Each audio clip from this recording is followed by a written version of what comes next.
जब चीन ने 1960 चीन ने सबसे पहले तिब्बत को इन्वेड किया, तो they have burned the whole Buddhist libraries in the Tibet.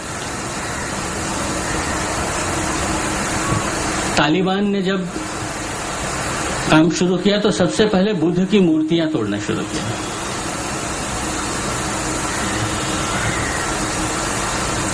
Nineteen 1933 में जब हिटलर पावर में आया तो उसने सबसे पहले बर्लिन की सबसे बड़ी लाइब्रेरी में आग लगवाई ताकि बुक्स खत्म हो जाए वहां।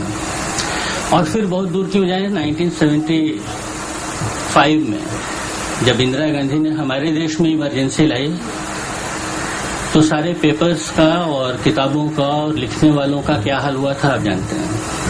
अभी आनंद ने जो रविन्द्रनाथ ठाकुर की पोएट्री मिस्त्री के बयान में से कोट किए, that poetry was banned, first banned was that poetry of Rabindranath Thakur, where mind is held high. मैंने जितने उदाहरण दिए उनको अगर आप जोड़कर देखेंगे तो ये सभी अलग अलग इज्म में मानने वाले लोग हैं। लेफ्टिस्ट भी हैं, राइटिस्ट भी हैं, धार्मिक लोग भी हैं, सभी लोग हैं। और everybody is responding the same way on a written and a spoken word. तो चेतना जगाना जिसको कहते हैं, to make people conscious about this things is a very dangerous thing. और हर पावर इसके बारे में सावधान रहते हैं। दूसरी बात जो हमारी समझ में आनी चाहिए वो ये है कि हर तरफ गिरावट हो रही है। Every institution is going down. तो सिर्फ एक यूनिवर्सिटी का इंस्टीट्यूशन बहुत ऊपर रहे, उसका कंडक्ट बहुत अच्छा रहे, दिस इज इलॉजिकल थिंग। हर जगह गिरावट हो रही है, यूनिवर्सिटी में गिरावट होगी। गलत तरह के लोग वीसी बनने आएंगे। गलत तरह के लोग अगर प्राइम मिनिस्टर बन सकते हैं तो वीसी तो बहुत छोटी सी चीज है। गलत तरह के लोग अगर एमपी और एमएलए बन रहे हैं और हमारे देश के कॉन्स्टिट्यूशन को चेंज करना चाहते हैं तो वीसी तो किस खेत की मूली है, छोटा सा प्यादा है शतरंज की खेल पर। इसीलिए जो सवाल है वो ये है कि ऐसे हर इशू को हम प्रोटेस्ट करते हैं क्या, without fear and favour, ism से ऊपर उठ करके। नहीं तो ज्यादातर मैं देखता हूं कि हमारे साथ के इज्म से जुड़ा हुआ आदमी तो हम प्रोटेस्ट करते हैं। सभी का प्रोटेस्ट करने की जरूरत पड़ेगी। You have to fight for every inch of your belief, only they can you survive. मैं तो मानता हूं किसी भी आदित्य ठाकरे को अधिकार है कि वो असहमति प्रकट करे कि गलत किताब है। He has every right to, he has every right to propose a ban on the book. I have no problem with this. लेकिन प्रॉब्लम वहां है जहां उसके बैन करने पर किताब बैंड हो जाती है, वहां प्रॉब्लम। और अगर बैंड हो जाती है तो उसका प्रोटेस्ट करने के लिए हमको यहां मीटिंग में नहीं बाहर भी निकलना पड़ेगा। इसके बगैर अभी जिस सिचुएशन में इंडियन डेमोक्रेसी है उसमें एक्टिविज्म का इसके अलावा दूसरा कोई रास्ता नहीं है। Be peaceful, be strong in your believes and face the consequences. इतना अगर करने को तैयार हो तो मैं मानता हूं कि इस किताब के कारण, इस बैंड के कारण, for this we have to give all credit to this Aditya, कि उसने कम से कम हमको एक बार फिर से समझाया है कि अगर हम सोते रहेंगे तो things are going from bad to worse. That's all. Thank you. Thank you.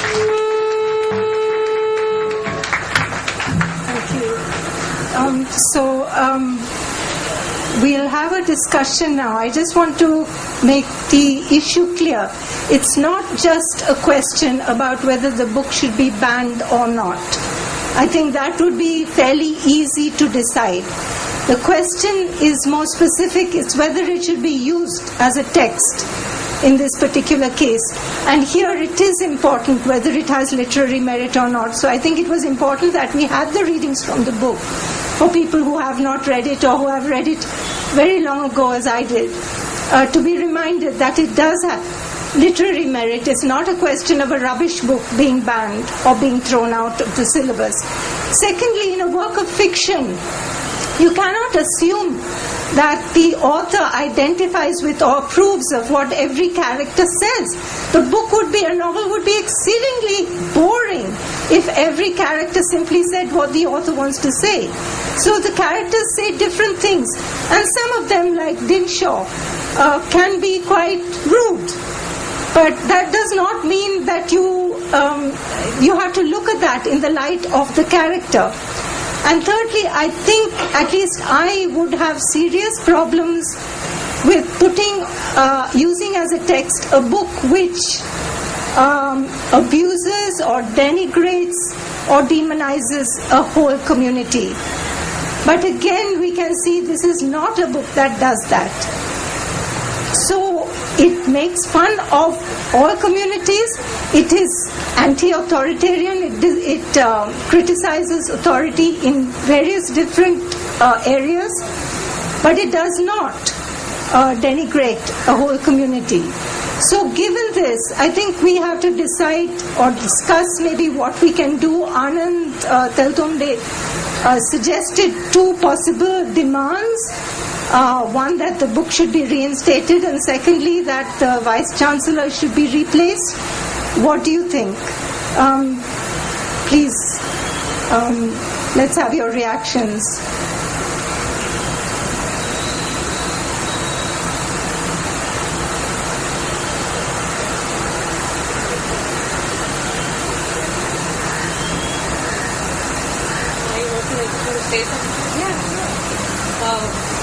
I just want to say, when this happened, the Citizen Initiative for Peace, we had made a statement in an online.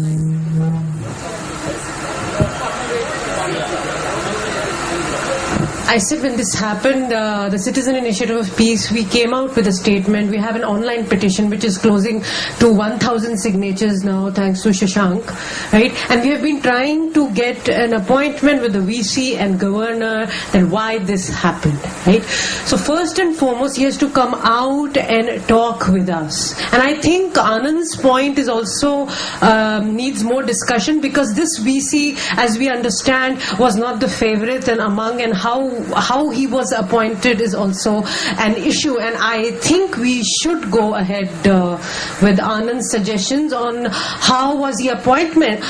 Actually, he had a backlog. There was no VC for 1 year, and he had no better thing than to ban a book as a first step is like highly ridiculous. So I think, I would go with Anand sir.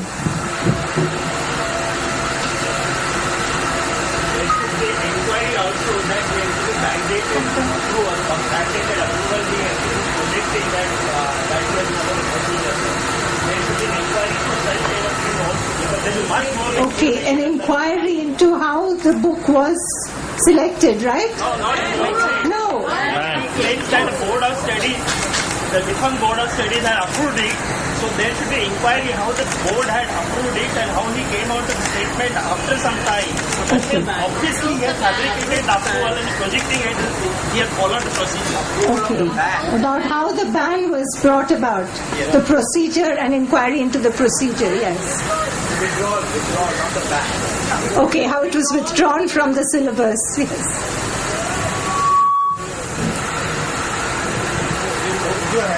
जो है वो कैसे अभी